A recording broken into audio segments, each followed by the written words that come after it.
Picture this. The power goes out, your phone's at 50%, and suddenly your home is cold, dark, and you can't cook a thing. Oh, and it's the middle of winter. It's freezing. Cold air creeping in, and you, wrapped in blankets, hoping the heat kicks back on. Well, not anymore. Meet the new Patriot Power Generator 2200X from 4Patriots, our biggest solar generator ever, built to keep your essentials running through winter storms, rolling blackouts, ice outages, whatever hits next. It turns on automatically when the power goes out, can run a full-size fridge for up to 3 days, and arrives fully charged, so you're ready the moment the lights go out. And right now, for the first time ever, you'll get a free 200-watt solar panel. And once this batch is gone, it's gone. Visit 4patriots.com. That's the number 4patriots.com and claim your 2200X solar generator and free 200-watt solar panel while this holiday offer lasts. Most people don't realize how much their personal information is being bought and sold every day. Data brokers are making billions, pulling details about you from public records and the internet, and then packaging and selling it, usually without your consent. That's how your information lands in the hands of scammers, spammers, even stalkers. It's why you get endless robocalls and why ads seem to follow you everywhere. That's where Aura comes in. Aura actively removes your data from broker sites and keeps it off. They also instantly alert you if your information shows up in a breach or on the dark web. But Aura goes beyond data protection. With one app, you get a VPN, antivirus, password manager, spam call protection, dark web monitoring, and even up to $5 million in identity theft insurance, all backed by 24/7 US-based fraud support. Other companies might sell just credit monitoring or just a VPN. Aura gives you all of it, together, at the same price competitors charge for just one service. Start your free trial today at aura.com/remove. Protect yourself now at aura.com/remove. Most people go to a medium hoping for one more moment with someone they've lost. But tonight, we want to ask the bigger questions. What happens when we die? Does everyone go to the same place? What's up with spirit guides? And what if death is not an ending, but a transition we fundamentally misunderstand? This is Life in Jest.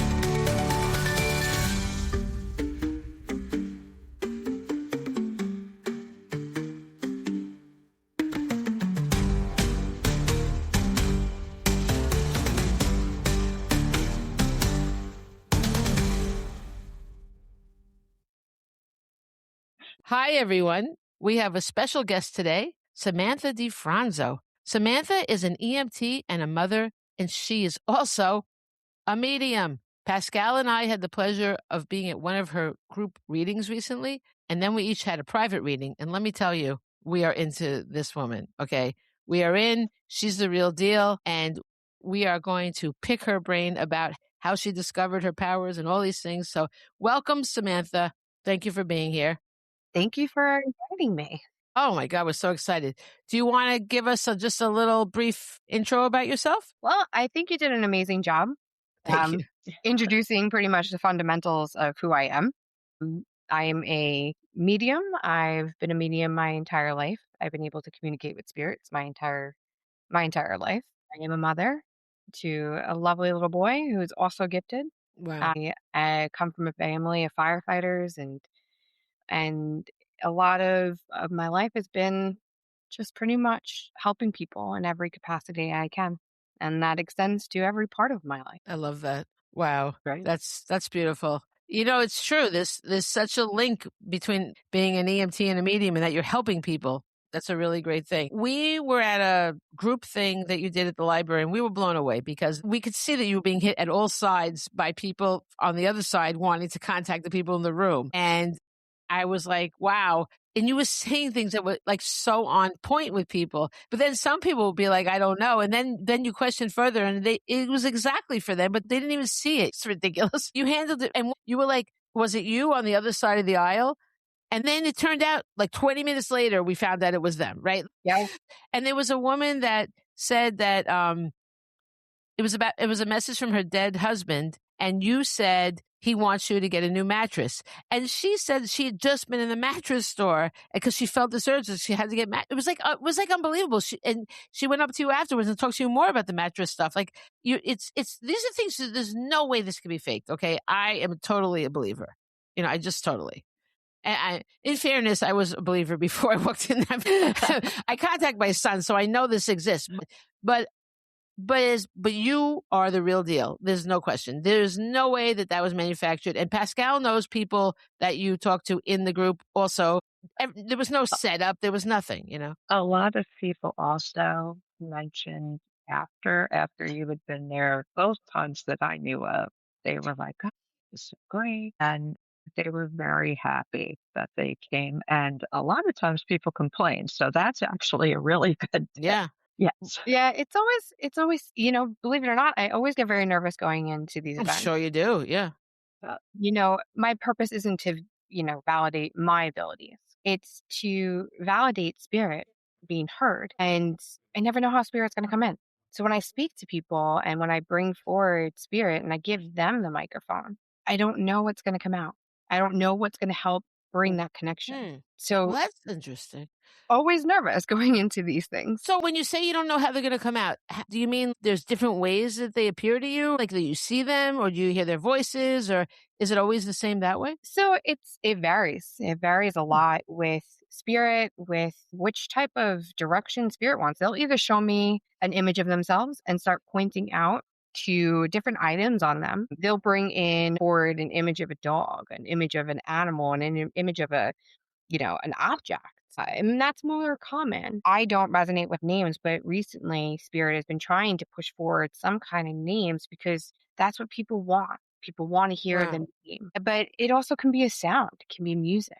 It can be different hummings, different tones. And it's hard for me sometimes to see what part. And I have to turn on every area of possibilities going into a room because spirit will stand behind a person, especially in those events. And then they'll start going, okay, well, here's a necklace behind the person, or here's a tree. And then it's my job to sit with that person and that spirit and try to connect it so that they can be validated. Wow. That is such a huge responsibility because people are waiting for these answers. They're so desperate and you have to try to piece it together and they're not the easiest people to deal with. I saw these people. They're like, what do you mean? I understand though, part of this gift, this responsibility, it's a responsibility. Sure. I have a responsibility to help both the spirit that is passed as well as the spirit inside of us. I would love to say that I'm just a medium for people that have passed, but I'm a medium for our own soul.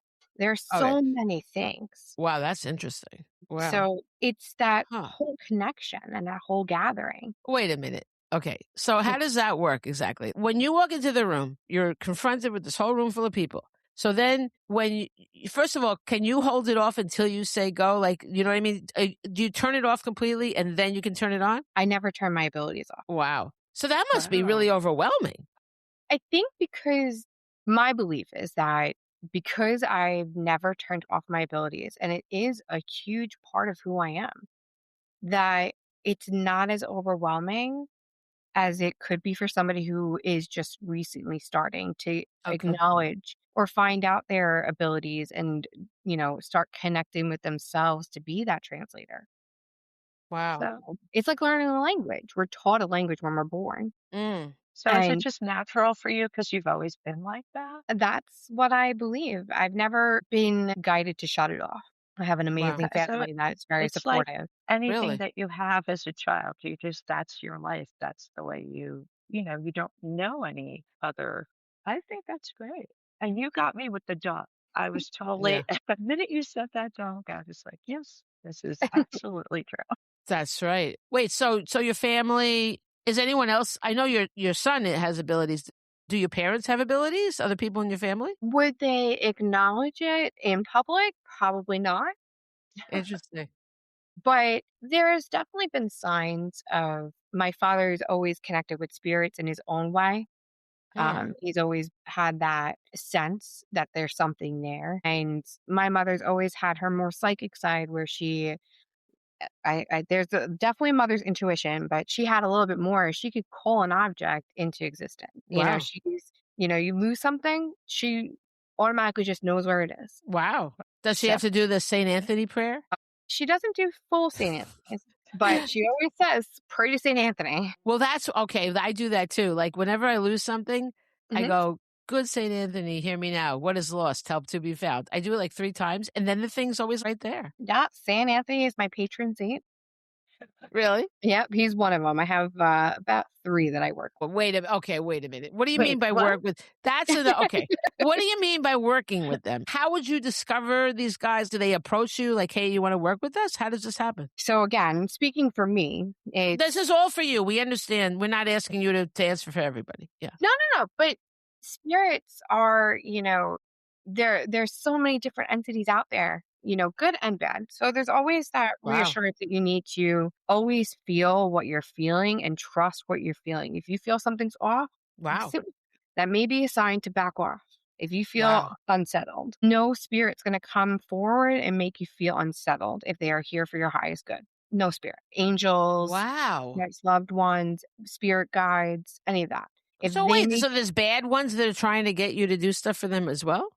when I say bad stuff, I have, from what I have sat with my spirit guides and the information that I get with life, I like to consider myself a philosopher. And Okay. I love to philosophize about life. And, I think everyone kind of wonders every once in a while what this world's about, right? Sure. And for me, I've been like that since I've been a child and I've paid attention and I've asked those questions. There are what has been shown to me to be voided spirits. So they are neither good nor bad, they are just neutral energy. So if you Mm. look at a neutron, you have a positive neutron, a negative neutron, and you have a neutral neutron. And when you have emotions and you have these negative emotions, they can formulate into these negative voided spirits and become a product of what you fear. So if Hmm. you fear something, that's what that is.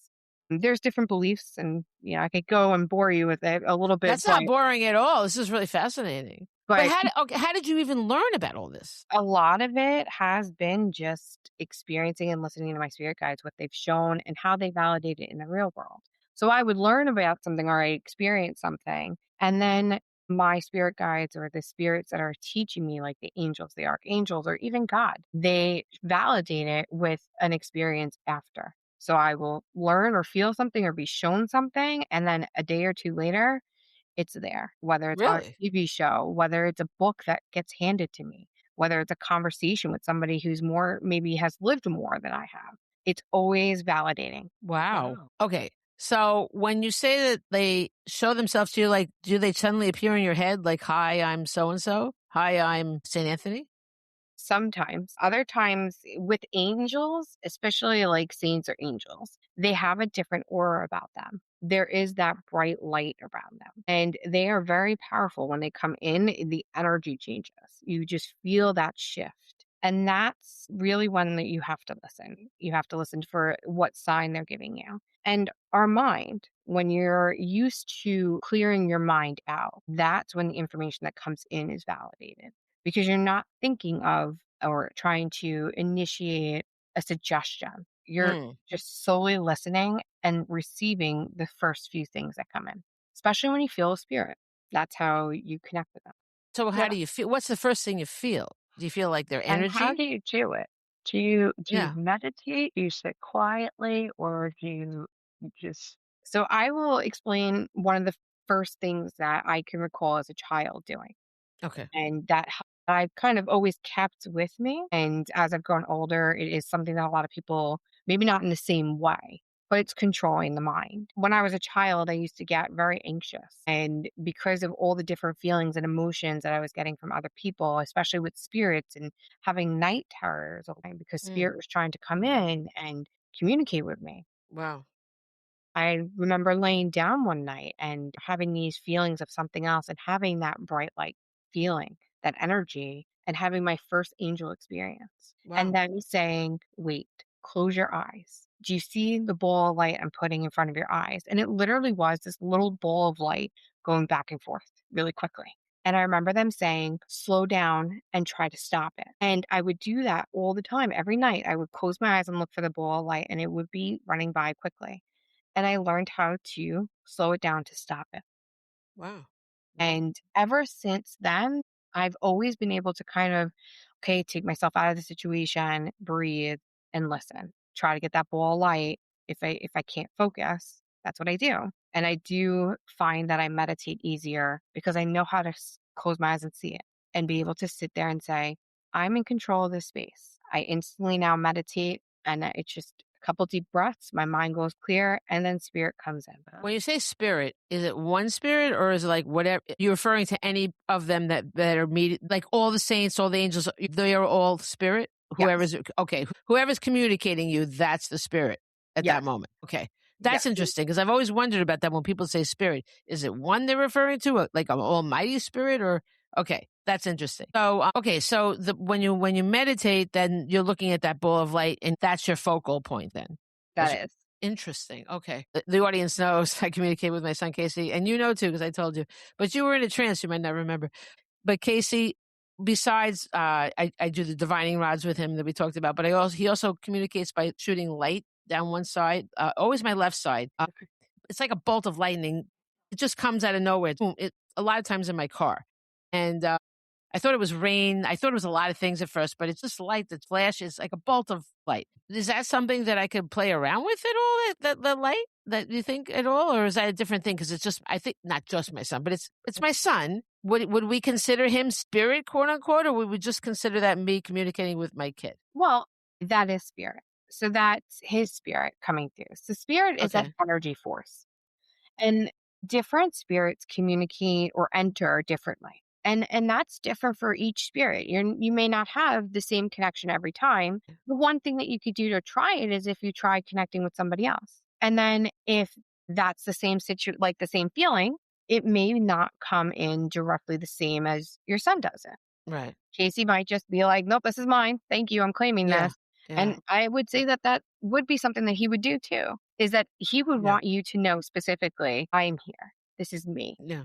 And I don't think he would allow anybody else to take that. So just to let you know. No, I don't want, and I'll be honest with you, I don't want anybody else to take it. Like even today's my mother's birthday. My mother passed away also, right? And I felt like I talked to Casey, like I didn't want to communicate directly with her because I just want to always be with him, So so I said to him, hey, can you get Nunu? Is she with you? And then I asked him questions directed at her because I only want to talk to him and I'll talk to other people through him, And you know what? Some spirits do that though. He'll do I it because he knows I can't even handle it. Okay, I'm completely out of order with my questions now because I'm so entranced with this conversation.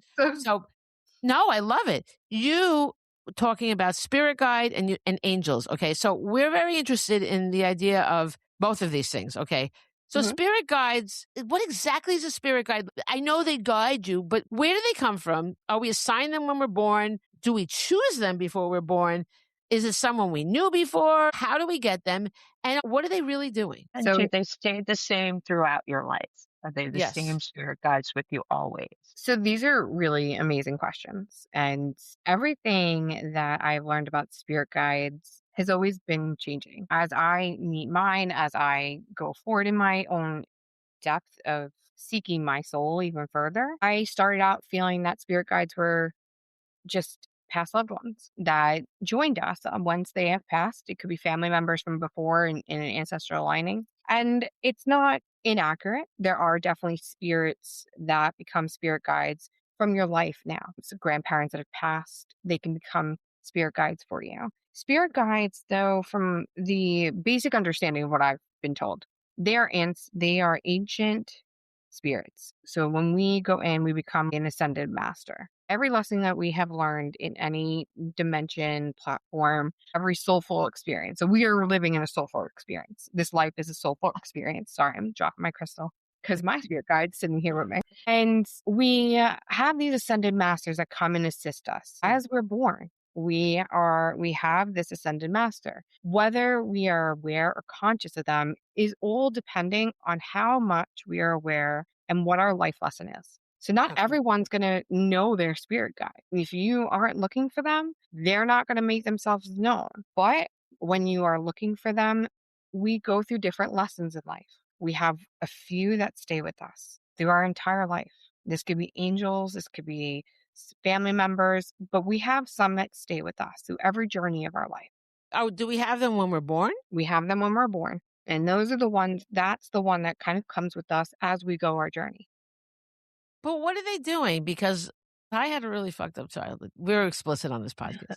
No, it's a personally Where were my freaking God? Like, what are they doing? Do they have that prime directive that they're not supposed to interfere?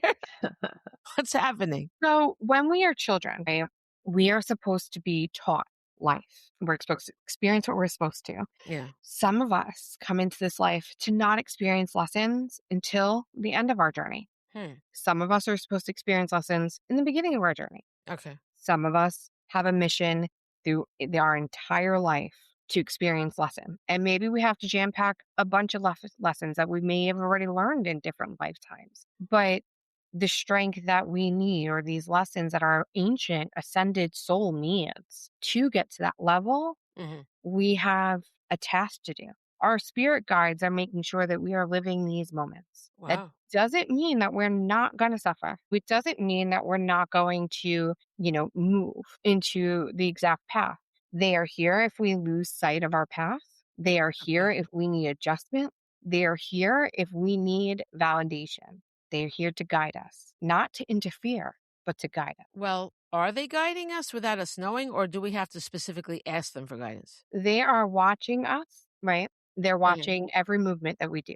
Have you ever had that feeling when you're walking? It sounds like that Sting song, Every Breath You Take. I mean, yes, but and it does sound a little cliche, but they do watch and they guide. If you've ever walked down the road and you're walking and you want to go straight, but then all of a sudden a car comes in front of you and then you move a little bit to the right. Well, I've been so traumatized. And so for me, that kind of makes me angry. Like, where were these guides to protect my son from a doctor that he couldn't protect himself. He was unconscious, so why are I know the answer already. That was his fate, that he had to do that and all that stuff. Okay. It just makes me angry. Am I not supposed to be angry? That is actually part of life. That's part of the lesson.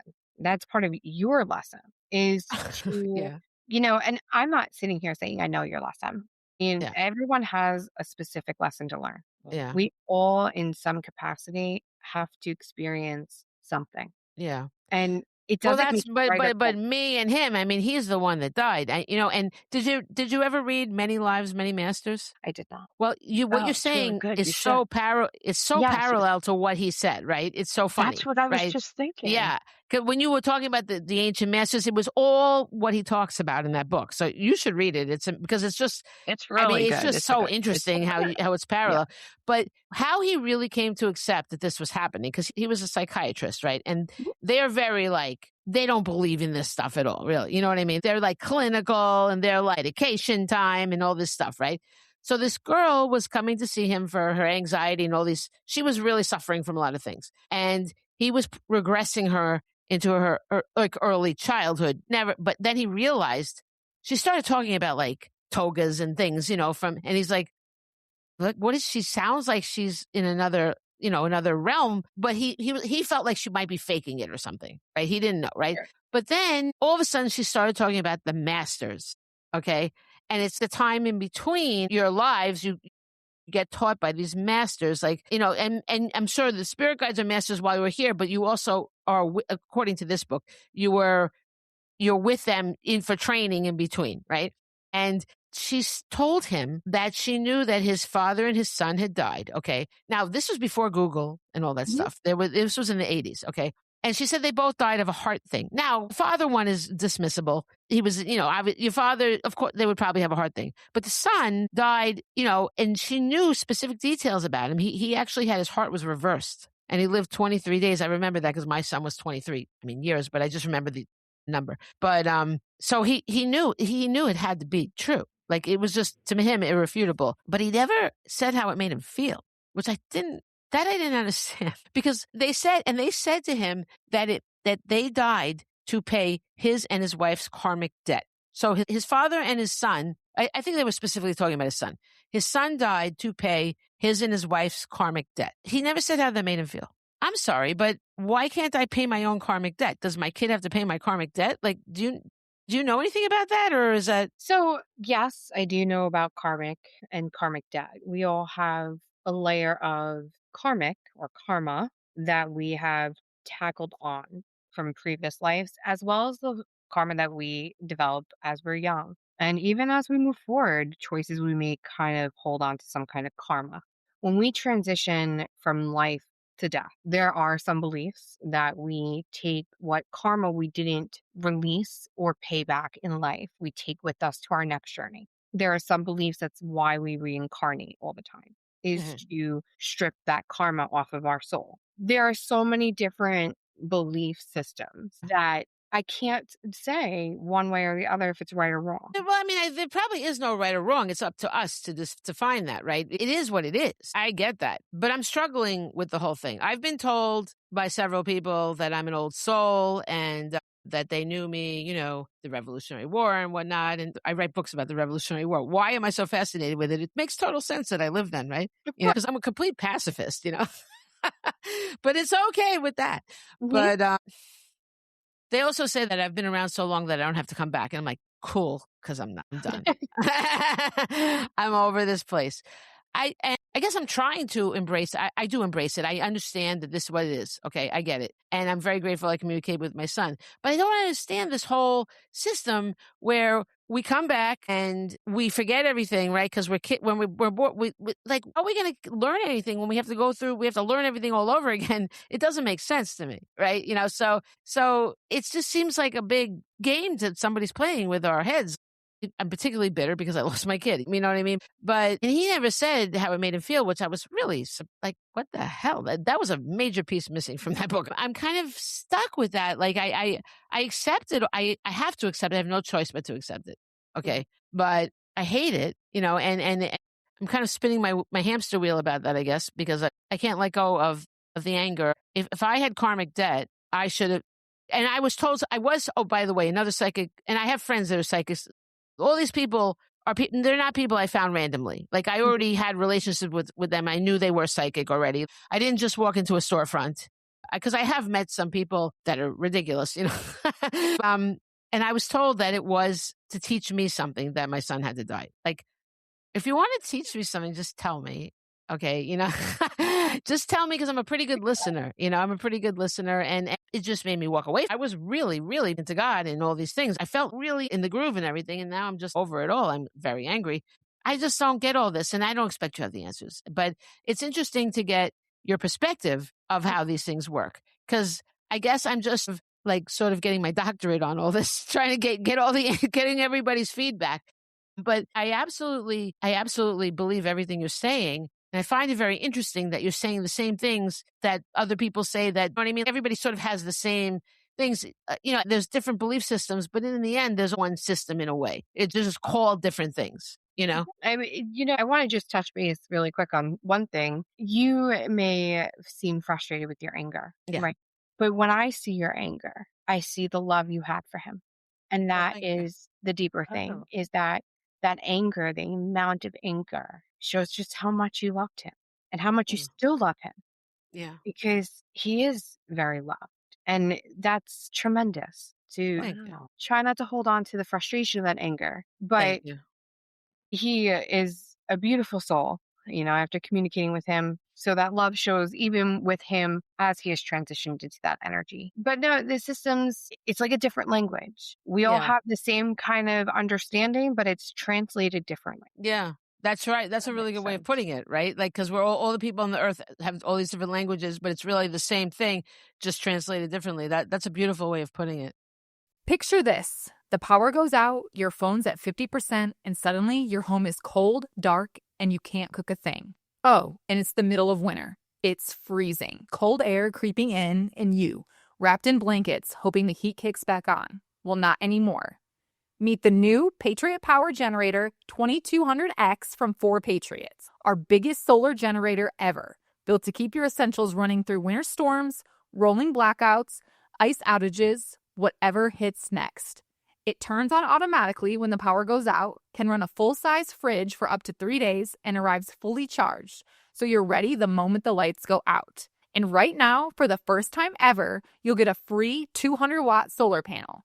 And once this batch is gone, it's gone. Visit 4patriots.com. That's the number 4patriots.com and claim your 2200X solar generator and free 200-watt solar panel while this holiday offer lasts. Most people don't realize how much their personal information is being bought and sold every day. Data brokers are making billions pulling details about you from public records and the internet, and then packaging and selling it, usually without your consent. That's how your information lands in the hands of scammers, spammers, even stalkers. It's why you get endless robocalls and why ads seem to follow you everywhere. That's where Aura comes in. Aura actively removes your data from broker sites and keeps it off. They also instantly alert you if your information shows up in a breach or on the dark web. But Aura goes beyond data protection. With one app, you get a VPN, antivirus, password manager, spam call protection, dark web monitoring, and even up to $5 million in identity theft insurance, all backed by 24/7 US-based fraud support. Other companies might sell just credit monitoring or just a VPN. Aura gives you all of it, together, at the same price competitors charge for just one service. Start your free trial today at aura.com/remove. Protect yourself now at aura.com/remove.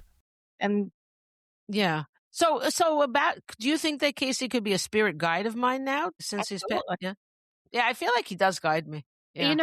I find that when we have certain spirits that come near us, especially from life, we look for them and we look for their signs. We look for, a lot of people look for cardinals or they look for the penny. Those are very Why cardinals? so cardinals. I've always grew up with learning that cardinals is a grandparent or somebody that has passed. That's how I learned it, as I was growing. Yeah. Looking at it though, birds and animals are easy for spirits to kind of step into. Hmm. They harness their own soul, but they're also very giving, animals in general, not just cardinals. But animals in general are easy for a spirit to come in and look through. And that's what spirit wants to do. They want to look at us every time they can. Yeah. Yeah. And the color red is something that we easily recognize. Hmm. It's very easy for our eyes to see it at times. And I do think that it's so commonly known that it is just something that spirit just says, okay, this is what I'm going to do. Oh, interesting. Okay. I don't think there's any like other messages within like why there's not like a spiritual, like, hey, this is what you're going to use to show people I'm here, Yeah. because spirit will use for virtually anything to be like, hey, I'm here. Do you see me? Yeah, yeah, I could see that because what you were saying about how whenever you were visited and then then you experienced it again, that happens to me a lot as well. Like I get the experience of something also. Yeah. That's awesome. I want to bring something up that was pointed out to me recently. So I was having a discussion with somebody, and they were like, because I'm not a super, I doubt everything because that's just the way I am. But they were like, I want you to think back on your life. And I'm sorry, my cat is just going crazy today. I I don't know told you why. to give him the thing. But they were like, just think back to all those times where you were like at a dead end and something appeared and changed your direction and changed your whole life. Like, is that something? Is that somebody guiding me? Is there a reason that that happens? That's what they were trying to tell me. And I was like, that makes sense because it does happen. When you really need to be somewhere, but you're not headed in the right direction. And it feels almost like someone pushed you. Is So that what's happening? yes. So we have free will. That's one of the gifts that we're gifted to every person here. Free will. We have that. That's our human gift, right? But that free will can be influenced. And our Mm. spirit guides, they're not going to interrupt with our free will. But when we give up that control, when we say, okay, you know what, as for an example, your dead end, where you feel like I'm surrendering, you're surrendering to spirit. Your spirit guides step in and say, okay, let me put you back on the path. Yeah, Hmm. it's almost like a nudge. Like, look at this Oh, way, wait a minute. So like you a have to different surrender? perspective. So surrendering is Like important. like in the 12 steps? Not so much the 12 steps. We seek to be in, it's our ego, it's our pride, it's our feeling of validation within ourselves to have control over us, right? We have control over our emotions, our feelings, our directions. When we keep going and it seems like we've lost that control, there's other forces around us. They say, give it to God, right? Yeah. Give it to God or give it to, just let it go. Every time you do that, you're surrendering. You're surrendering your control over the things you can't control, over the thought of, okay, maybe I don't have this clear sight to the next step.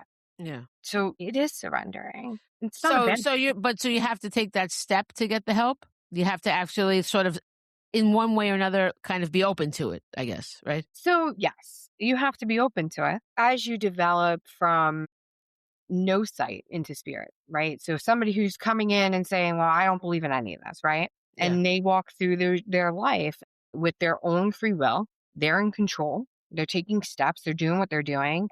And they hit that roadblock and they have nowhere else to go. They can't see the direction. They let it go. They surrender and they say, okay, I'm going to step back. And then it works out. As you start seeing the assistants, your spirit guides, you'll start recognizing it and you don't have to surrender the same way.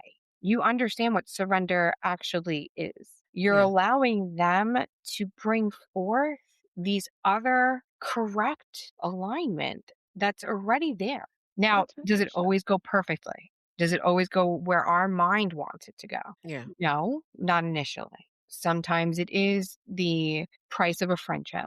Sometimes it is the price of a career that we wanted. But the steps that we go towards, it equals the joy that we're looking for, that freedom, that peace, that reward that we needed. It can sometimes come at the cost of the things that aren't supposed to be in our life due to our free will. Does that make sense? No, wait a minute. What do you mean due to Oh, our really? free I will? think that makes sense. Wait, but what about what are you saying about why due to our free will? You're saying we choose, so we've been choosing these things that really aren't meant to be, or because we had free will and so we went the wrong way? Is that what you're saying? So I'm going to use it. I like to use metaphors a lot just because Yeah. it's kind of easy to relate it in a more widespread understanding. So I'm going to use the topic of a friend. So our free will, we are in a group of place with a hobby and we meet somebody and their energy feels amazing. And we start talking and we have connections and, well, you know what? I like this person. So I'm going to bring them into my life. That's our free will. We're not getting told maybe we should. We are consciously saying, I like this person. I like their thoughts. We align hobbies. You're my friend. Okay. Well, maybe we weren't supposed to be friends with them. Maybe our spirit guides are watching saying, well, that's your lesson now. Because this person is only going to use you and drain you of everything because their energy was calling in what they wanted, what they needed, and what they needed to use. So they became your lesson. And we unintentionally took that feeling as, oh, this is great. We're aligned. This is the person I want to be with. Our spirit guide saying no, but we're not listening to them because we haven't acknowledged their presence. Okay. So now you go to your friendship, you have a 3 to 4 year friendship, but things in your life just aren't working. And now you're starting to have arguments with this friend. Now all of a sudden you want out of the stagnancy that you're stuck in. So you're surrendered. You just surrendered to the universe. You surrendered to spirit. You surrendered to whatever you believe in. And guess what? That friendship, now you get into a fight, you get into an argument, that friendship leaves, you're hurt, right? But now, because that friendship is no longer taking from you, everything that you were losing now is able to come back into your life. I see. Does that make sense? That does make sense. Yeah. And And then sometimes you fight it and you want to, and you continue trying. And I'm thinking more instead, I had this with a boyfriend, right? That was really bad for me and everything. And Pascale knows, I just refused to, I just kept holding on. I just kept holding on because out of my desperation or whatever. But because, we love each other, but love is not enough as the song goes, and it was just destroying me in a way. So I was probably fighting my own destiny there because I was I insisted on staying with him when really I knew the universe didn't want me to be with him, basically, so I'm calling it the universe, but I guess it was spirit guides I've never have been able to communicate with my spirit guides directly like that. It kind of bums me out. You know what? I love, and I'm going to bring up something that I carry with me ever since I bought it. I use crystals. So my spirit guides show me crystals. They utilize when they want me to listen or pay attention, they'll bring up crystals. Really? This one I actually bought on a whim. I saw it on a live feed and I went to the store to buy another crystal. and I asked about this because my spirit guide came up and said, ask about it. And they had Really? 3 of these same exact stones, and I felt one, and I was like, I don't feel anything. I felt the second one. I was like, no, this, I don't know why it's coming up. And then I saw this one, put my hand over it, and that was it. My spirit guide said, this is the what you need. I Wow. went home, fell asleep with the crystal in my hand, or meditated, and then fell asleep.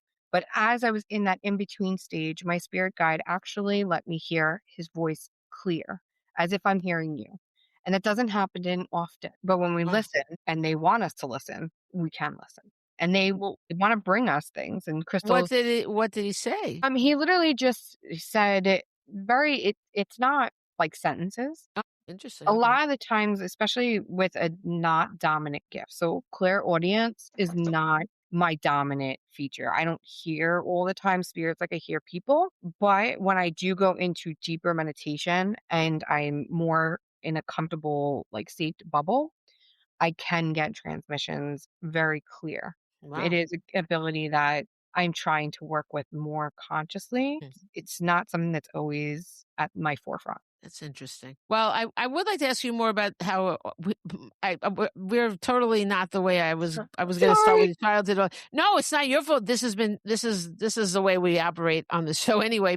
But before we go into anything else, you talked about angels also. Now, what's the difference between like an angel and a spirit guide, or can they be the same? They can be the same thing. Angels are more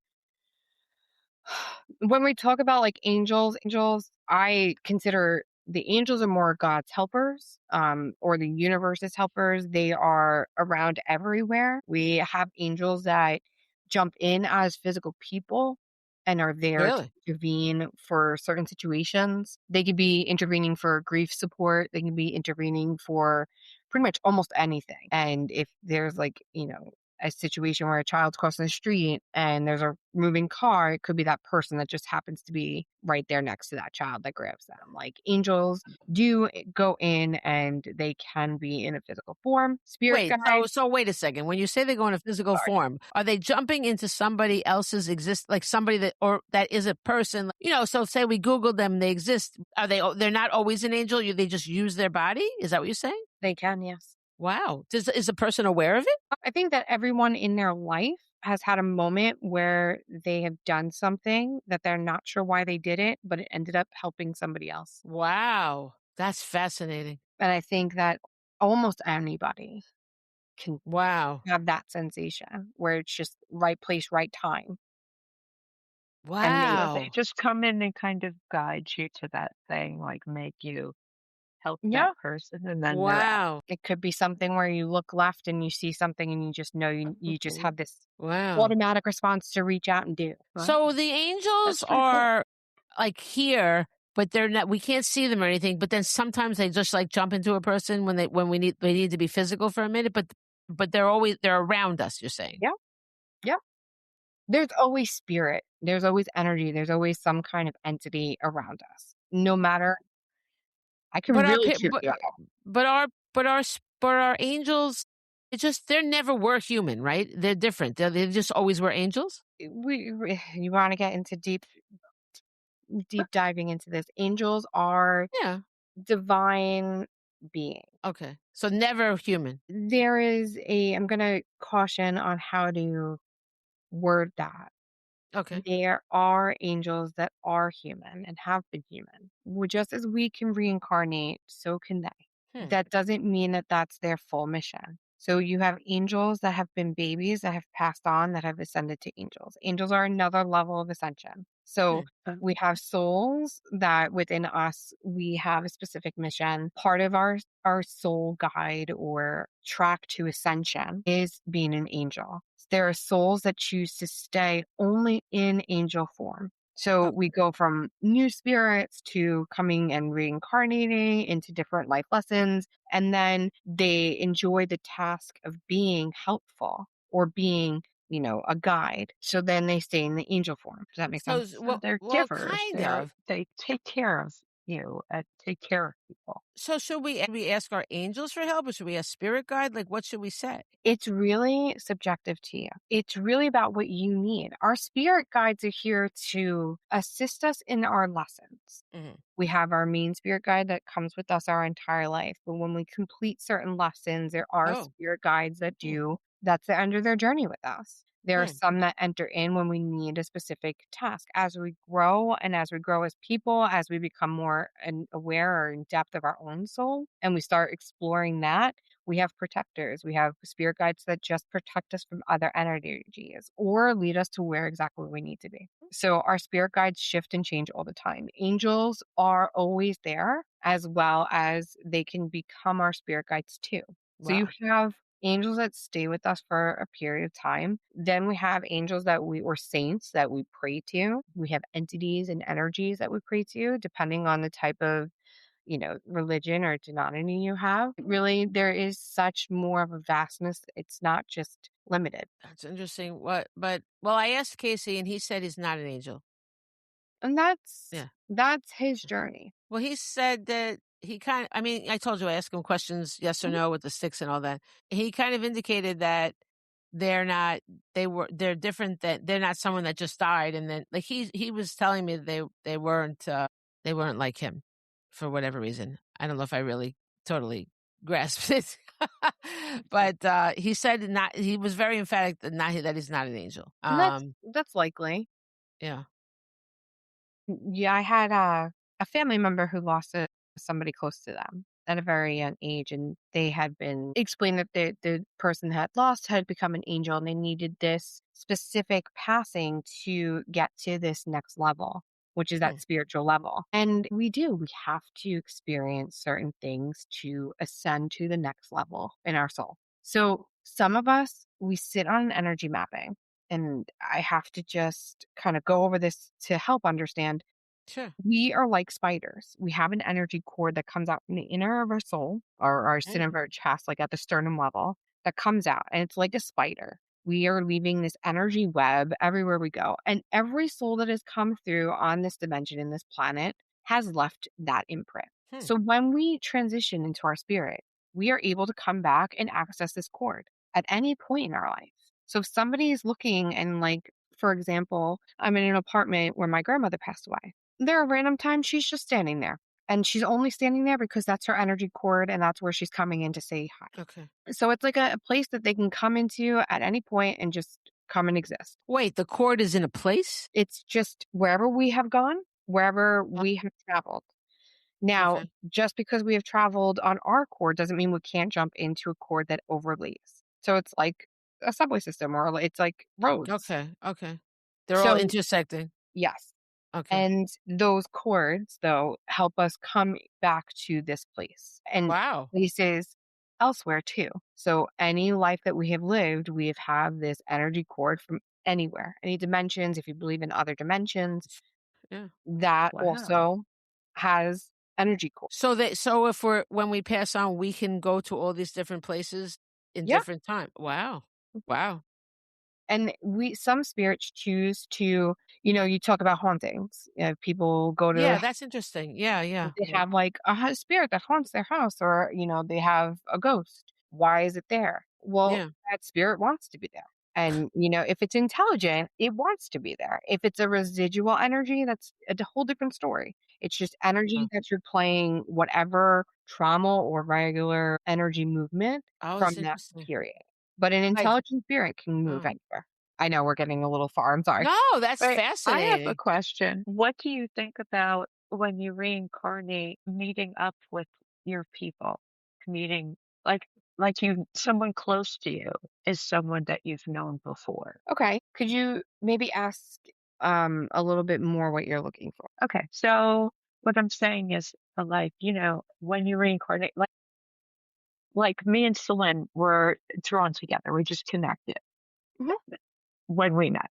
Like, is it possible that we knew each other in other lives? Just Absolutely. what I'm asking. Like, people important to you are these people that you're reconnecting with here that you've connected with in another life. Yes. So there's definitely things such as soul tribes. and our soul community that we travel with in every lifetime. And sometimes we have different time frames. Sometimes one person passes at one point and another person passes another, Mhm. and maybe that person waited for them. Or maybe that person decided, hey, I'm going to jump back in, and whenever you decide to join, I'm going to be there. And Hmm. it could be part of their soul journey too, whatever their journey is, that they chose a specific timeline to come in. Hmm. But I do believe that we are supposed to meet our soul tribe. There are people that stay with us for our lifetime. There are people that have come in that maybe we were very close with in a previous life. And when we meet them again in our next life, we know that they are meant to Mhm. be in our life for only a short time because they're Yeah. not Right. meant to continue their journey with us. But we do I'm very conscious of that actually, because being somewhat of a public figure with, being a writer, a lot of people attached to me, and I love meeting people and I love hanging out with them. Okay. But sounds cold. But sometimes I like, when I'm not with them, like that was, it was that moment, you know what I mean? Then it's like, Mhm. what? Then they're like, then I'm like, who is that? But it was important in that moment. I don't want to diminish the moment, but then the other people think like, wow, like we're best friends, but we just had this moment. I recognize that, but but it's hard because a lot of people just don't get that, I mean, they just like, they just don't know that we just had that moment, you know, it's a strange thing. It's a strange thing, but I had to learn how to like really be careful and protect my energy because so many people were coming after my energy. Not, they didn't even know they were doing it. You know what I mean? But Sure. like, they were just like attracted to me and they were just like, we're not together like lovers or anything, but just No. friends, like we're together now. And like, but we're not because you're sucking all my goddamn energy. You know, Oh, like, yeah. Absolutely. We call that psychic vampires. yeah. But it's Oh my great. I God, had to like become on What so We Do aware. in the Shadows. Like that. There's a one guy that is Yeah, absolutely the energy vampire. he's my He's so real. favorite. Yeah. But like I really went to somebody to teach me boundaries, literally, because I needed to learn like how to cut these people off. I could not handle it. I couldn't handle it, you Boundaries are know. huge. They're so big, It's so big, but like I don't know, like a large part of my life was spent just like dealing with that, like it's just that's why I don't know like why we have to come back here and not and have a blank slate because it would be very much helpful to remember the things we learned if we're really supposed to evolve to an enlightened being, or if that's the purpose. It doesn't make any sense that we have to start over with a blank slate every time when we're born and have to relearn things. It really makes me angry, honestly, because like we're wasting so much time when we could really be building on everything if we already remembered some certain lessons that we learned and we could move forward. We could really, move forward. And I don't know, like it just doesn't make sense to me. I don't know. And the whole thing with surrendering, and I really don't want to make this about me. I'm sorry, but I do No, think that other people have questions about this too. I'm sure they do because I talk to a lot of people, especially grieving people. Okay, there's a lot of people. I know a hell of a lot of people that have lost children. I did even before I lost Casey. I just did. For some reason, a lot of people in my children's book community have lost children. I don't know. I'm sure everywhere people have lost children. People lose children. It's a tragic thing that happens a lot, right? And so we don't understand. I'm going to speak for all of us because I've spoken to so many. You can surrender because surrendering to me was a really important thing. Mhm. Because I said 12 step because I did go to Al-Anon and I have a large history with people with things and I had a really hard time with surrendering because I was raised without religion, right? So it was very hard and I did it though. And for me, it was so symbolic and I actually wrote about it in my book, Lunar Rising. I wrote whole scenes about the surrendering, this and that. Okay, so I did all that and it was really beautiful. And I'm praying and like I'm on my knees every day to God, right? Literally, like this is a person raised without religion, going Mhm. on and on. Beautiful relationship with God, surrendered. I did everything he wanted. Everything's kumbaya. And then my kid dies. So now what? Like why did he do? I feel like it feels like an abusive relationship. I can't Yep. help it. You surrendered, and the moment you surrendered, you allowed your lesson to come. So I shouldn't have surrendered then. That was the problem. No, because either way that lesson would have came. But by learning how to surrender Yeah. in that moment helps you even further in your lesson because you're teaching other people to surrender even everything that they are feeling as well. You can't blame yourself. I'm not blaming myself. I'm mad at God. It's a difference. I think that God is an abuser. I just feel like he sucked me in. He got me to do what he want. I gave in, and then he destroyed me. And I'm not going to be the battered wife that keeps going back to him. I'm not, like, and what Casey has said to me, this is going to be highly controversial, but Casey said that the God here that controls Earth is bad, is not nice. That's why all these bad things happen. He said, but there's a good spirit that controls the rest of the universe. That's what he's told me. What do you think about that? So when you look at God is a very sacred thing to person, right? Sure. Every person has their own feeling and representation of God. Sure. And is there such things as a good and bad? I do have to say there are levels to everything. Okay. Okay. I'm still in the depths of trying to figure out certain things to make understanding and make kind of certain things make sense. However, the energy being that I call God, okay, Okay. and Yeah. that I call God does not belong to one religion or the next, but rather the beating of the energy that exists in all. Sure. Okay, so it is the energy that does not have a form, that does not speak of a form. It is the energy that lives in the split tree, in the universe, in the sky, meditating and feeling Him. And I call Him because that is the energy that Yeah. I have. I don't believe that the energy of God is represented correctly because that energy of God is just love. We as humans struggle to find and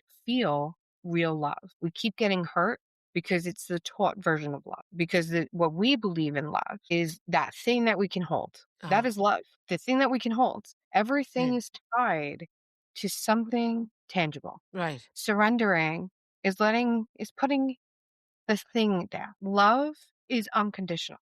Right. Love is that essence and the only form of communication that the universe responds to. Mm. Your anger is love. Your son is love. You didn't lose your son. You lost his image. You lost the tangible thing. But Right. he has never left you. Right. And the anger, the lessons that people have to go through, we all have to go through these emotions of earth. That's why we're here. Yeah. Because our brain is the only thing that can understand those other emotions. Our soul only knows unconditional love. That's why Mm. they say you don't find real love or you don't find love within yourself until your brain and your soul connect. And that's when you find the unconditional parts of love. So the anger you're feeling is your brain and your soul saying, wait, we knew unconditional love and it left the physical form, Yeah. right? But the universe is unconditional love. God is unconditional. This other bad version of love is the love that we are taught, the tangible. Yeah. I get that. I get that. And I know that I still have the unconditional love of my son. But I don't get why certain people are preordained that they have to die. Okay. And to teach me a lesson. And the person who told me that tried backpedaling on it. Well, she did backpedal, but I didn't buy it. Years later when I went back to her. But she said it to me soon after he died. She told me it was a soul agreement and she had a whole thing. And I get all that. But I don't There's I my heard vote. a voice. I love it. I heard a voice in my head that said I was in the hospital with my son for a different reason about 3 weeks before he died. And they were questioning me and they said, was he born here? No, has he ever been here before in the triage room? I said, yes, he was born here. And then the voice inside my head said, and died here. Okay. So I know it was preordained. Nothing is ever going to take that away because he did die in that hospital 3 weeks later. Okay. And so I cannot be okay. Yes, I'm still with him. I get all the unconditional stuff, but he doesn't get to have his life. And maybe it probably doesn't matter in the grand scheme because we're all going to die, right? It's all going to be forgotten. But I'm in this, right now, I gave birth to a child that's dead. Okay. I can't, and if God's on my side, and I was doing everything I was meant to do because I'm a writer, and I had stopped writing because of all my insecurities, right? And all pain. That very right. Being an artist is very hard, And Mhm. and forever I stopped writing. I know I was led back to it, right? I know it. So then why do this to me when then I stop? Of course, it's so you know how hard it is for me to write now. Like my whole life is consumed with this. He died 3.5 years ago. I can't. I'm so cut off at the knees. If I feel like my knees were clubbed, so I'm still alive, but I'm maimed permanently, and I'm trying to crawl around. That's my existence. Okay, and because why? Because my son was taken from me. And yes, I'm still with him. I get all that. But I have to watch everybody else walking around with the kids and everybody's, all happy. And I don't want anybody not to be happy. Don't get me wrong, But why did I have to experience this? I didn't do anything wrong. I was following the path that God wanted me. I did exactly what I was told. I went back to my path and wrote, even though I was terrified and I guess I wanted to. I loved it, but a lot of terror involved, a lot of fear or whatever, self doubt. I did it. And then he did it to me. So I think I'm just asking for everybody that has really suffered. Like, but I mean, I know you don't have the answers. I know you're not God, I'm just, I guess, voicing the despair that we have. The question of like, why do we have to suffer? Because it's never going to be okay. A lot of people say, "Oh, it's going to be okay in the end," but it's not going to be okay in the end unless my kid is, resurrected. Like it's not going to be okay. Because it's just not like he doesn't get to have his life. It's fine in the long run, but I guess I'm the one. He's not suffering. He's happy where he is. He says he's happy. Good. I'm glad I don't want him to not to be happy, but I'm the one that like miss it. I miss, even though he's with me every day, I still miss his physical presence. I don't see how I can really overcome that because that's what we're meant to have here. We are brought up with that. That is the exposure that we have. So So that is what we are taught. yes, And we are taught absolutely. to have the tangible. Yes. So I'm going to bring just a couple things up. And I think it's very interesting. You said the word resurrected. Before you said that, as you were talking and sitting in that experience, what came to me was the version of, and just staying on a religion a little bit. And I don't really like to bring up religion because it doesn't relate to everybody. Sure. However, Well, I don't even have religion, but I think about it just in the universal sense. of course, Yeah. I grew up Catholic, and one of the experiences is the Virgin Mary, Yeah. right? Sitting with her experience, she lost her child. She lost her only True. son, That's true. and she had to continue forward.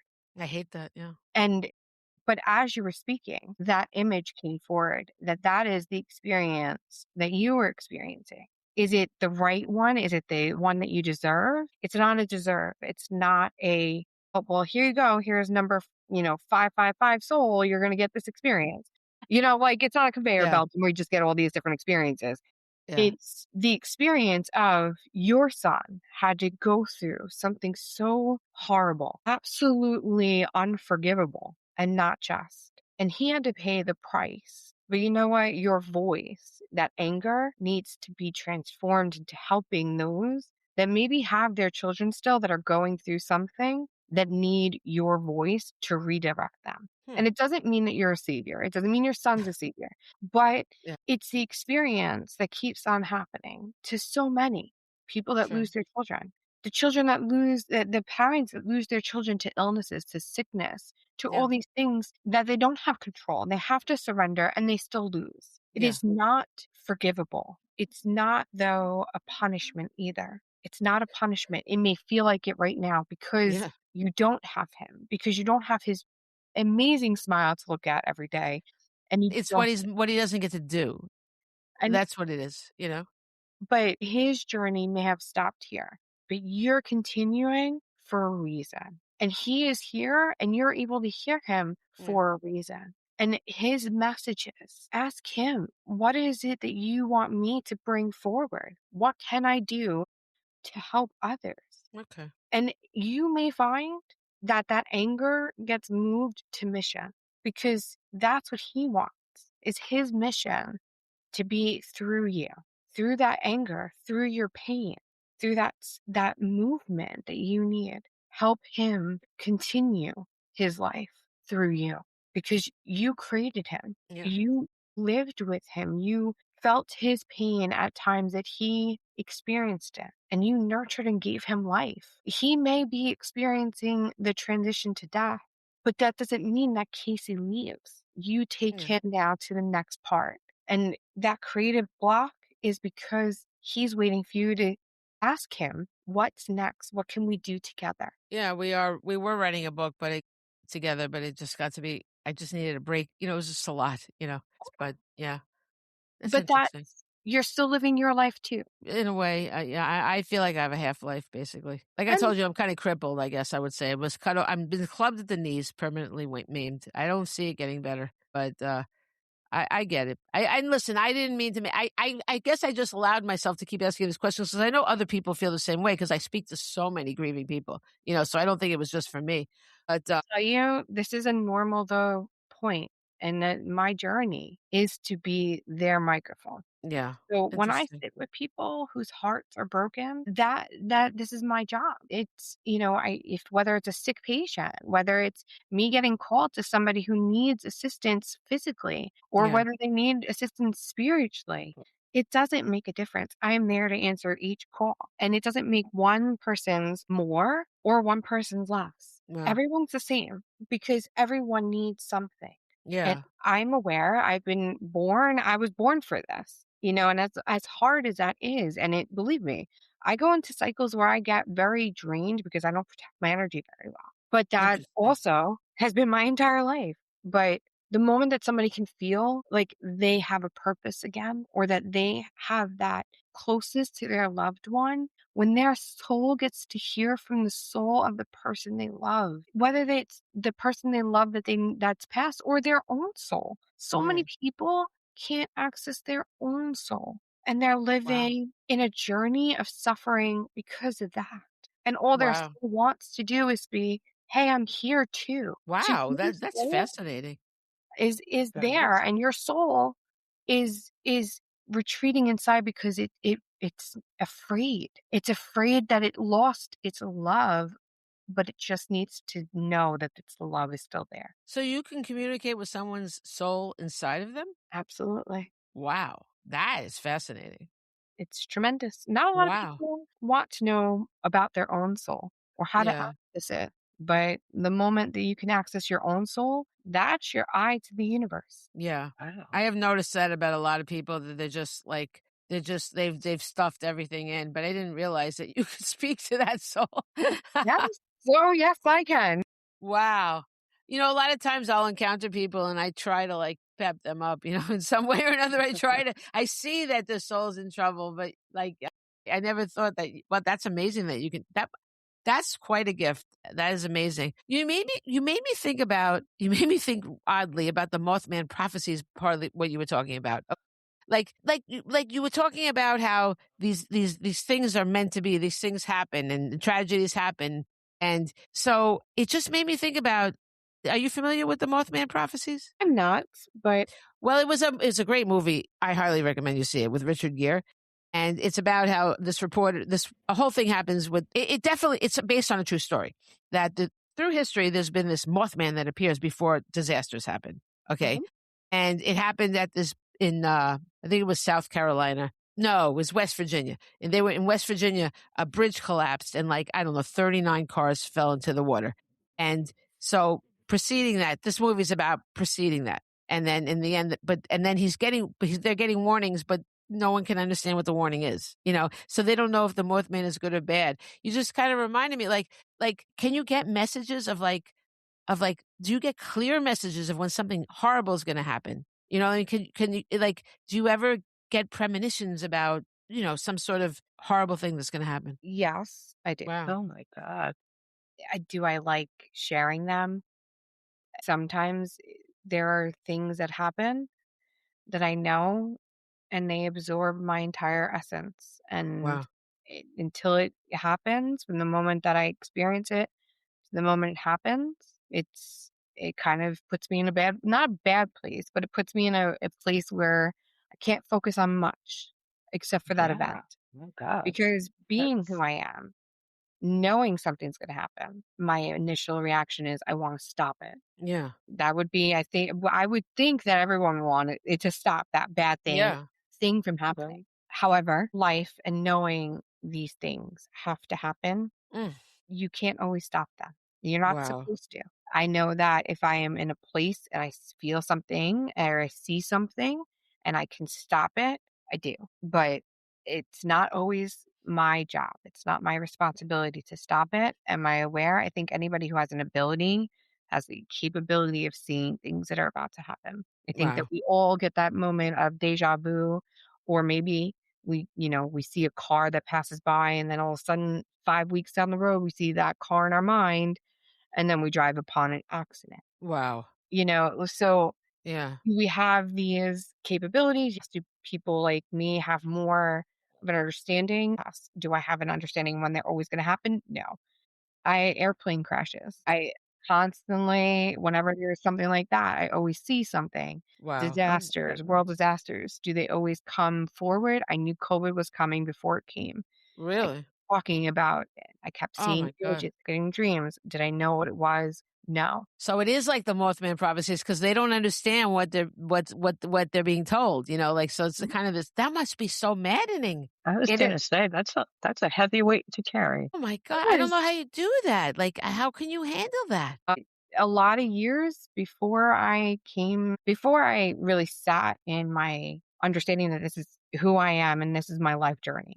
Wow. Before I really said, okay, well, I have to be as authentic as I possibly can be now and just accept this. The Wow. moment I accepted it, everything came and I sat with it and I was shown my guides. This is what it is. Does it still happen? I will stop my path. I have this stare. People say all the time, my friends. My one friend knows when something's going on because I stop and I stare Wow. and then I gather. But I will know when I'm supposed to, like, again, it's part of my life. I don't turn this off. So it's my everyday. I could be sitting at work and I can feel something. Wow. Wow. It's just an everyday occurrence. It kind of is my warning light. I'm so used to it now. It's just, okay, I know something's going on. I know I need to call somebody. I know when somebody's about to pass. I Wow. know when if somebody's sick, I know I need to be called to them. And I am. I am the Wow. person ever since I've been a child that has been called to somebody in my family who's about to be who's about to Oh my transition. God. God, that's such a burden. You would consider Wow. it a burden. To me, now as an adult, I understand that they needed that familiar soul to help them transition. Wow. So have you been with someone when they actually died? A lot of people. Yes. Okay, so that's an interesting question. So do you feel like what happens? Like, do you feel their soul leaving? Do you see their soul leaving? That is a very great question. Yes. So, one of the things that I believe in, and I firmly believe we as a society don't honor our passing in an appropriate manner. I feel that because we fear losing, we don't honor the actual space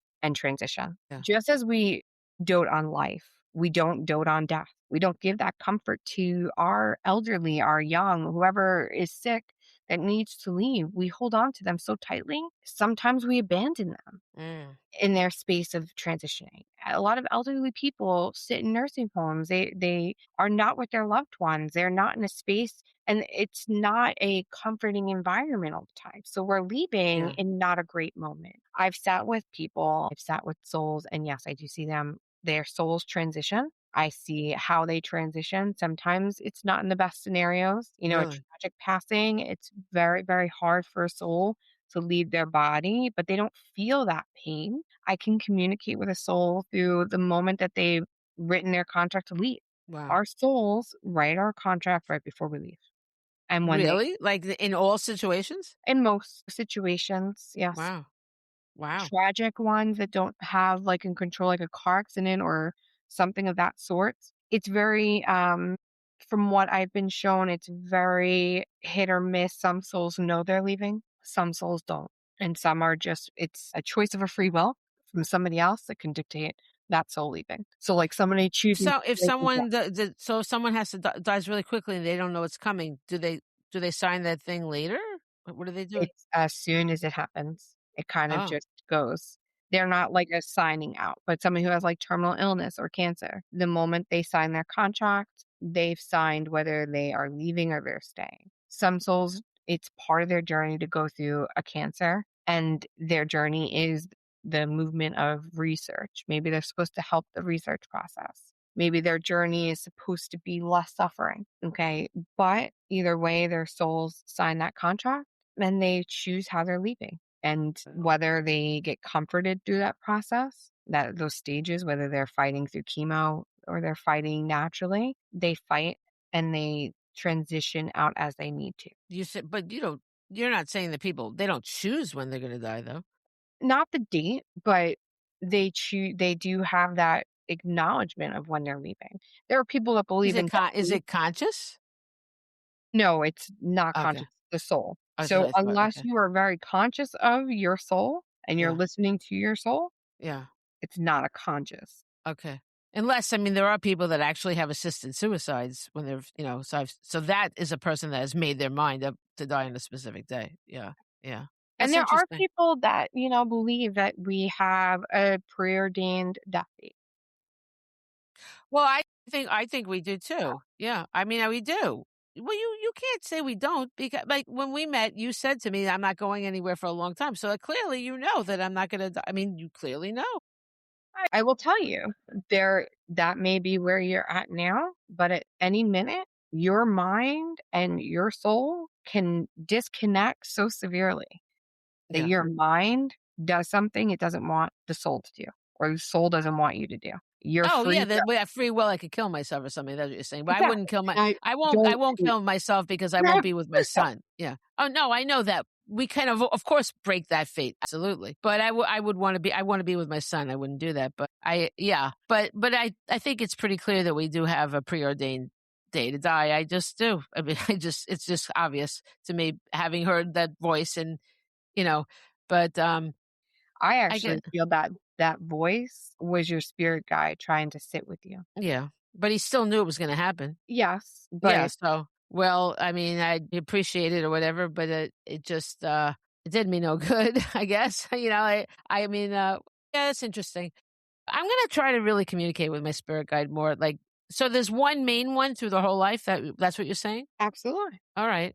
Do you know my spirit guide? Can you see? Have you met him? Can you tell me his name?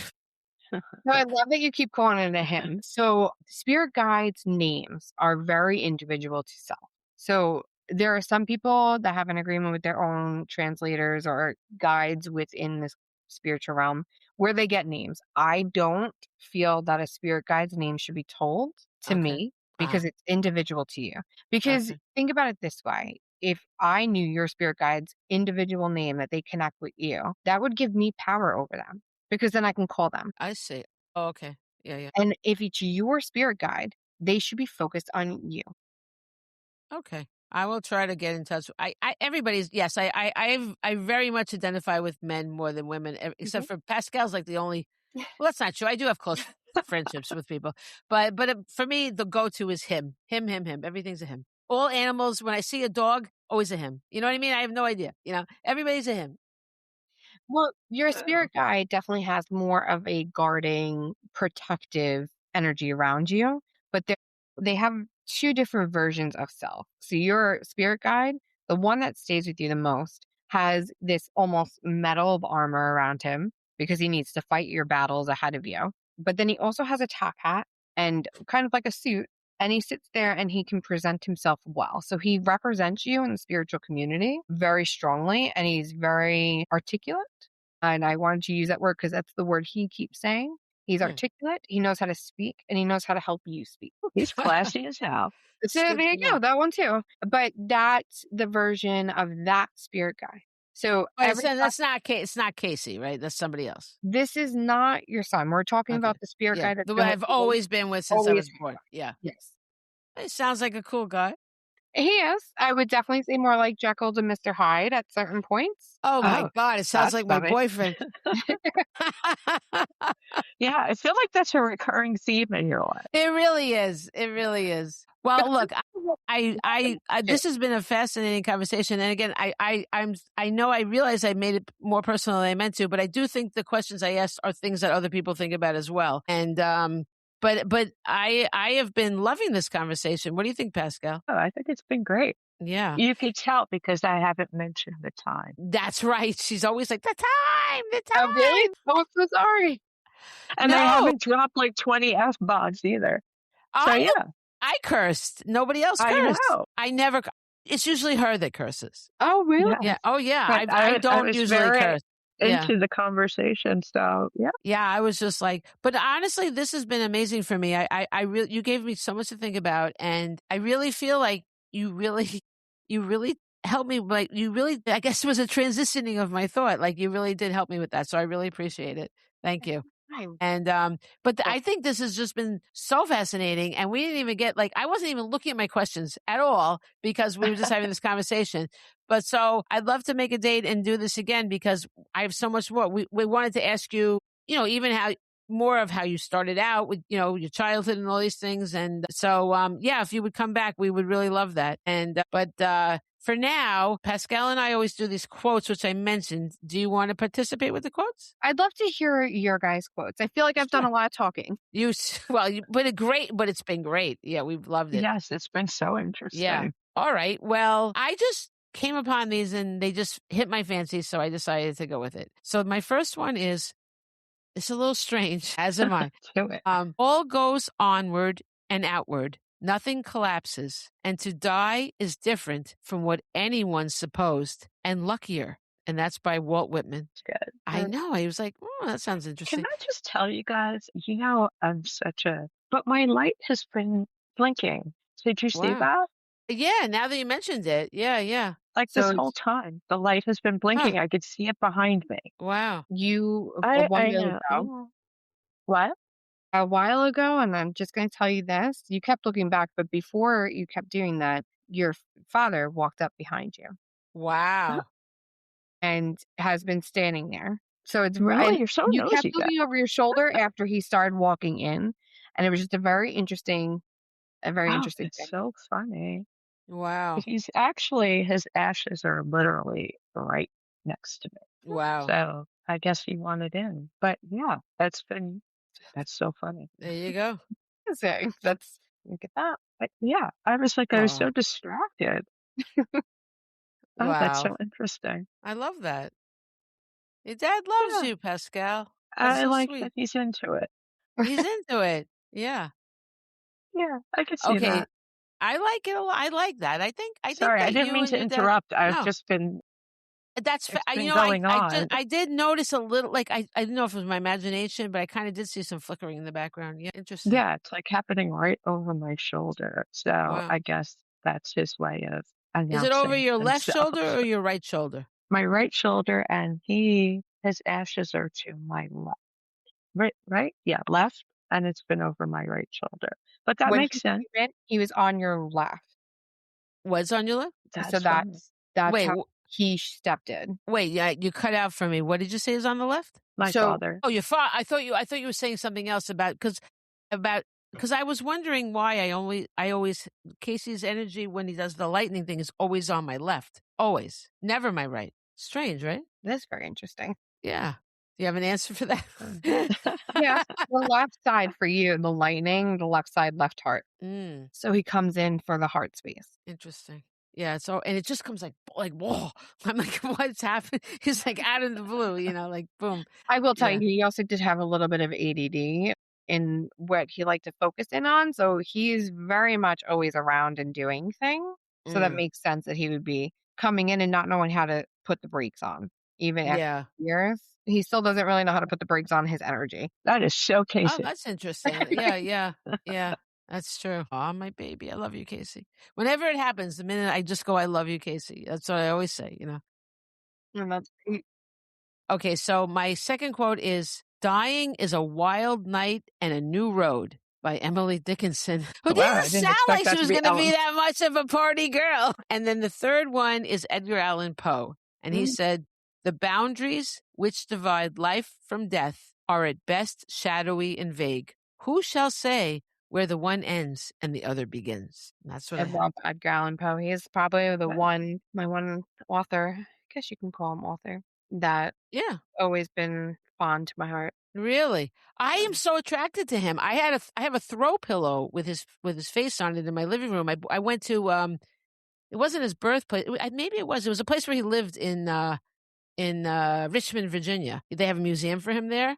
It's very cool. And then it's weird because he died young, but he was around in a lot of places because he was actually at West Point. He actually for a while was at West Point, and I wrote about Benedict Arnold and all that stuff. So, of course, I had to go to West Point. And I also went in Virginia to there's a fort in Virginia that I wrote about, and he was actually commissioned there for a while. So it's like I always go where he was. It's weird, right? And then in New York, even he lived in New York, and I've been in places where I didn't even know he had lived, and there he was. It's strange, you know. Is it strange, or is he part of your team? Maybe, you know, because I feel a lot like it. I've always felt a kinship with him, you know, always, you know. And Is that a thing? Like when you're so drawn to someone you've never met? Absolutely. wow, That is so I had a client that I sat with that was sitting there, and I had Leonardo da Vinci come in. And wow, you always kind of know when these spirits that are still talked about come in, because their energy is a little bit more noticeable. It's a little bit more earthy. It's kind of more dense. You just kind of know they have some kind of importance. And sitting with him, and I'm like, I want to just know why this spirit's coming through. And I said, I have Da Vinci here. You're a scientist and you're an artist? And he goes, Da Vinci is the person that I've always looked for in my work.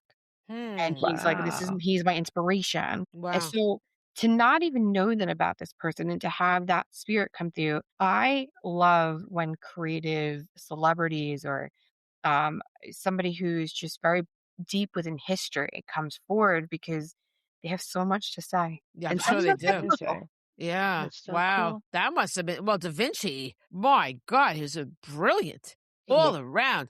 Perennis, they don't like when you say Renaissance. Whoa, what happened? Was No, that Da Vinci? that's my symbol. I have my symbol under here because you never know when it's my tune in my energy, gotta do a little. Oh, I love that. Cool. I love Da Vinci. He's just the total Renaissance man. Like amazing man, Mhm. amazing. And him and Galileo is another one that's really cool. A lot of those Does guys are anybody really else cool. think of that Queen song? I can't think of Galileo Galileo, without that. Galileo, Galileo, let me go, let me go. That's where my mind went. And but I will say I have to give a shout out to my Shakespeare. Now Shakespeare is my guy. I Shakespeare's see my that. guy. Yeah. I just he is I love him. I just like if I could travel through time and be but he although he sounded a bit of a dick sometimes, but but that's the kind of guy I go for. I always go for the dicks. But yeah, I just love him. So anyway, Pascal, your turn. I also have to mention that my cats have been acting so weird this whole time. Well, they've met their grandpa. My cat that never jumps up on anything is on my stove for some Wow. reason. Animals experience energy and they act differently with energy whenever it's around. So funny. I'm actually Like, intrigued my cat hasn't come over here. Usually the moment that I go into spirit and he wants me out of something or he wants to be a part of something, he's right in my face. And he loves Oh, to come and sit whenever I'm doing any energy. He just loves oh, it. that's so funny. wow. Cats are so, uh, Well, you Pascal, they never met your dad before, and they're like, "Who's this guy? Why is he here?" Because I know animals are very in tune with that kind of stuff. You They know? are. Yeah, The cats are very I love, protective. yeah, yeah. yeah. I think it's so interesting. My father is the last person in my life that passed away. So that kind of makes sense that he's a lingerer. He also needs to be heard every once in a while. He just wants to be listened to and like acknowledge, like, hey, I'm still here. Thank you. Hey, Dad. And it'd be interesting when you look back at this video, there's a little part in your camera view that there's like little spots that keep coming up. Wow, I That's didn't even notice that. crazy. Wow. Uh-oh, what happened, Pascal? My phone is low. My Uh-oh. phone is dying. Oh, well, hurry up and do your quotes then. Okay, quick. So, I'm sure I've said this one before, but it's my Stephen King, and he's always good for something. But Yes. this is my favorite. This is what I want to get tattooed on me. Okay. It's "Go then, there are other worlds than these" from The Gunslinger. It's my favorite, and I love it. That is a good quote. And then I found this one by Keith Seattle, that I've never heard of. It's "There is no death, only a change of worlds." So I like that one. I like that too. Very nice. Yeah, I don't really love the other one, so we're gonna go with it. Okay. Well, I think we've been very positive about the death stuff, which I like. I Yeah, do have one if you want to hear it. It's actually one I have tattooed on me. It's from a movie. Yes. It's absolutely. from Ever After, which is my favorite Cinderella retelling. Yeah. Oh, with Drew Barrymore? That one? Yep. Yeah.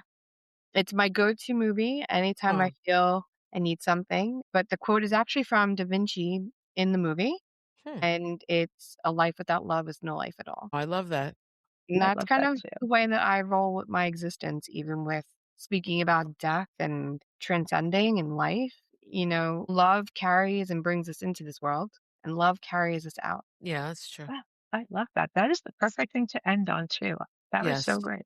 Thank you. Yes. All right, everyone. Well, thank you for listening. And thank you to our amazing guest, Samantha Yeah, this was Difronzo. really Oh, great. Thank Samantha, you for before we go, coming. no, how can they find you? So you can follow me on Instagram. It's just me, 2389, because this is just me. And I also have Facebook. I have a Facebook group called A Wish is Granted, which is actually my business name. Well, wish is granted. Okay. All right. And if they want like a reading, even if they don't live near you, you can do a telephone or Zoom or something like that? I do All right. virtual, I do in persons, and they're Okay. equally as informative. So they can find you on Instagram and Facebook and then touch base from there. All right. Excellent. All right. Well, thank you everybody and we will see you next time. Thank you for Take care. having me.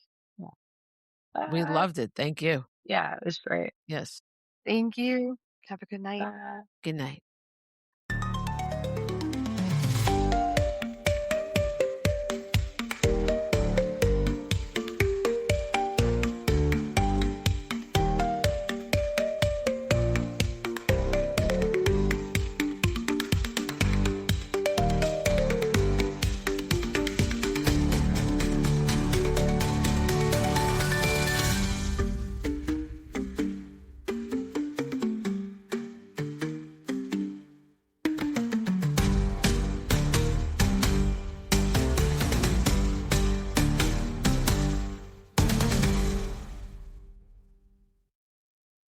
Picture this. The power goes out, your phone's at 50%, and suddenly your home is cold, dark, and you can't cook a thing. Oh, and it's the middle of winter. It's freezing. Cold air creeping in, and you, wrapped in blankets, hoping the heat kicks back on. Well, not anymore. Meet the new Patriot Power Generator 2200X from 4Patriots, our biggest solar generator ever, built to keep your essentials running through winter storms, rolling blackouts, ice outages, whatever hits next. It turns on automatically when the power goes out, can run a full-size fridge for up to 3 days, and arrives fully charged, so you're ready the moment the lights go out. And right now, for the first time ever, you'll get a free 200-watt solar panel. And once this batch is gone, it's gone. Visit 4patriots.com. That's the number 4patriots.com and claim your 2200X solar generator and free 200-watt solar panel while this holiday offer lasts. Most people don't realize how much their personal information is being bought and sold every day. Data brokers are making billions pulling details about you from public records and the internet, and then packaging and selling it, usually without your consent. That's how your information lands in the hands of scammers, spammers, even stalkers. It's why you get endless robocalls and why ads seem to follow you everywhere. That's where Aura comes in. Aura actively removes your data from broker sites and keeps it off. They also instantly alert you if your information shows up in a breach or on the dark web. But Aura goes beyond data protection. With one app, you get a VPN, antivirus, password manager, spam call protection, dark web monitoring, and even up to $5 million in identity theft insurance, all backed by 24/7 US-based fraud support. Other companies might sell just credit monitoring or just a VPN. Aura gives you all of it, together, at the same price competitors charge for just one service. Start your free trial today at aura.com/remove. Protect yourself now at aura.com/remove.